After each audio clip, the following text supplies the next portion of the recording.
Welcome to Allan Reports TV. I'm your host, Allan Labucan from allanberryreports.com. Today, October the 22nd, 2010, we have a new installment of our market commentary segment, and we'll be talking about trends and developments we're seeing in the markets. Before getting started, I always like to start out with some thank yous. First of all, we use ustream.tv and youtube.com as our main platforms to be able to record and save and for replay shows, and this is makes it possible for us to bring you these shows. And so anybody interested in doing online shows, we highly recommend ustream.tv and youtube.com. We have channels for both of those sites above me on our website. If you're watching the show on our website, there's links to those our YouTube and our Ustream channels, and you can find all of our past shows on there.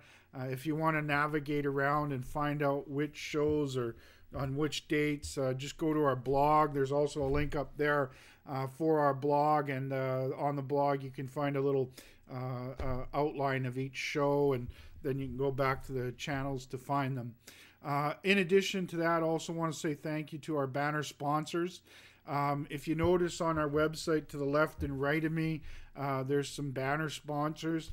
Those companies help make this show possible, and if you want to do some homework on those companies, if you click on their banners, it'll take you to their websites where you can go and do your own homework and take a look at those companies. And most importantly, want to say thank you to the viewers. Without you, we wouldn't have a reason to do the show. So thank you very much for showing up and tuning in today. We're going to get started with, we're going to talk about some trends in, we'll start with commodities. Last week in our market commentary show on Friday of last week, we talked about how commodities, in the case of gold and silver and copper, had been performing very well, reaching some milestone type prices. In the case of gold, record prices, all-time record prices. That's not adjusted for inflation. And then also silver had been on a multi-year highs as well. And basically, at that time, we mentioned that, anytime you have a big run-up in prices, there's always a potential for some profit taking that will cool that big move. And this week, we got that. And there's some really important lessons to be learned when you see these counter trend moves, regardless of whether it's a bullish trend.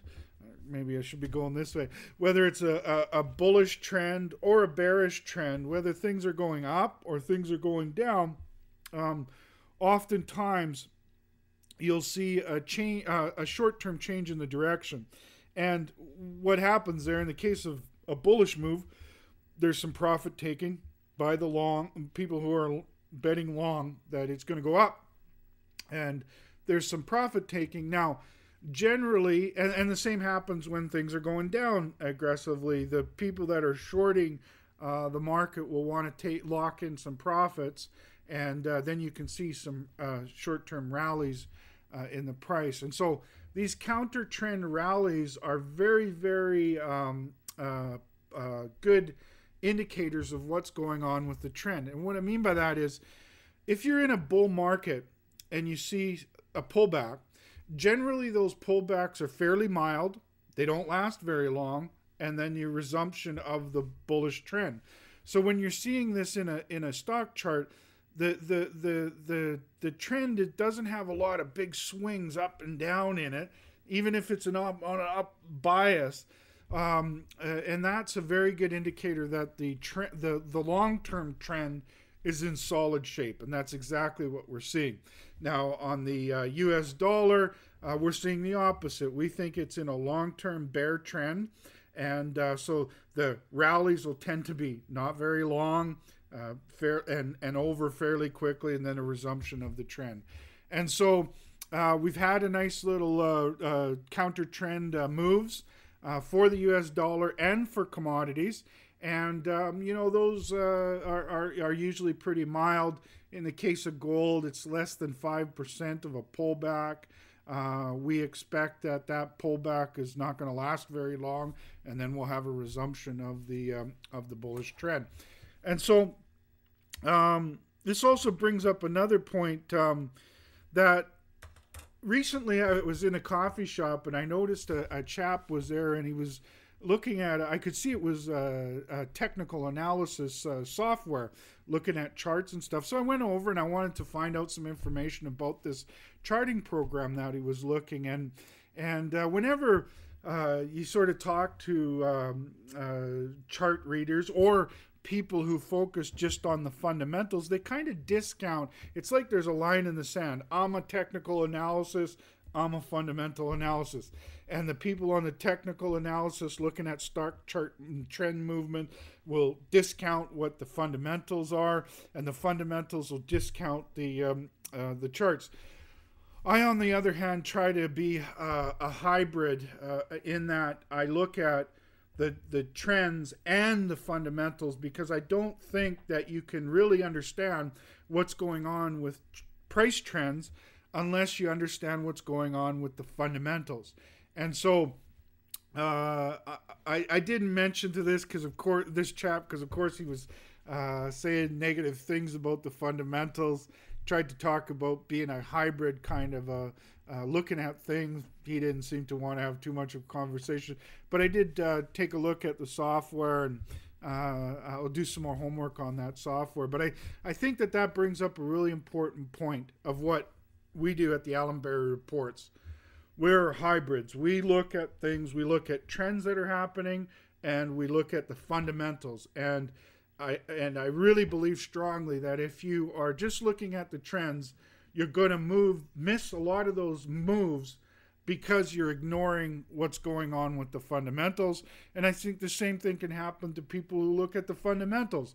If you don't look at what's happening in the trend, you're also going to miss short-term moves or changes in direction. And I don't ignore either. I try to use both tools. I think they're both very important. And so another thing that's going on in the markets these days, or the last few days, is the G20 finance ministers are meeting. A lot of the topic of conversation is the currencies. The U.S. dollar in particular, and the Chinese renminbi. Lots of chatter about they need to revalue upwards the renminbi, the dollar. The Geithner's talking about, well, we're not going to have try to devalue our currency. This is kind of ridiculous. They're doing everything they possibly can, running up huge deficits, and increasing the national debt of the country dramatically, printing dollars like it's going out of style. These are, regardless of what he's saying, these are all the kind of actions that are going to put pressure on your currency, I hate to tell you. And that's what's been happening and will continue to happen as we look forward. We see this continuing. And so, and in a realistic sense as well, I think that it's much more important to see that the focus stay on the domestic, what's going on domestically in the United States, and not worrying so much about the exports. At the end of the day, in the 1990s, the U.S. economy was very strong. The deficits were under control, in fact, running surpluses instead of massive deficits. And the national debt was basically going sideways for much of the 1990s. And yet, the economy was strong. The trade was heavily.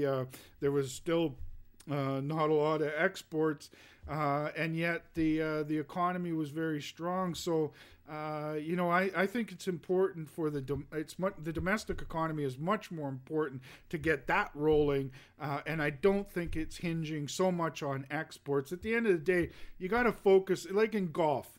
If you sit there and you focus on where you don't want the ball to go, that's where it's going to go. If you focus on where you want the ball to go, you got a heck of a lot better chance of hitting the ball in that direction. And in the case of the U.S. Economy, what's going on domestically is a heck of a lot more important than what's going on as far as exports are concerned. And so I just think that that's much more important to pay attention to. But I wasn't invited to the G20 meetings. So now I'm going to try and close off things a little bit. Again, we want to get back to talking about the trends, what we're seeing with the oil and copper, the price strength and the demand in those commodities are very strong, and that's a good indication that the global economy, the recovery of the global economy is in very solid shape. And we continue to see that happen, and that will keep the commodity bull market in very solid shape going ahead, and then the U.S. dollar weakness just adds fuel to that fire. So this is very bullish for commodities, gold, silver, oil, copper, and many other commodities will benefit from strong demand from the global economic recovery. And also, because they're priced in the U.S. dollar, we see more downside to the U.S. dollar. And so that will just add more fuel to the fire of the commodity bull market. On the stock side of things, we're looking at the big caps. On the New York Stock Exchange, the Dow Jones Industrial Average, and the S&P 500. Earlier in the year, if you go to our Outlook 2010 report, I think that was our 27th edition. We talked about how we felt the big cap stocks would be in a sideways market on the Dow between 11,000 and 9,000. It's now slightly above that 11,000 mark. We think it's coming back. It's toppy, and it's likely to start coming back into that sideways trading range. So we think you got to be a little cautious when it comes to stocks in general. On the other hand, we do feel very strongly about commodity prices, and so that's very bullish for resource stocks. So, we think that resource stocks are likely to rally. We think that commodities are going to perform very solidly as we will look forward for the remainder of this year. That's definitely how things are going to go. So that's a close on our market commentary today. But before closing the show, we'd like to stress that this show and our reports are for information purposes only. We aren't making buying or selling recommendations. It's important for you to do your own research and speak with your financial advisors before making any investment decisions. We're always trying to, that's my dog there. He's the co-host. He likes to get into the shot every once in a while. It's important, again, do your own research and speak with your financial advisors. We're always trying to grow our audience, and if you'd like to help us, if you could send out an email to your friends that follow the markets, let them know how to find our website at allanberryreports.com, where they can find our videos and links to our past shows as well. The other ways you can also let people know about us is on our Twitter, Facebook, or email.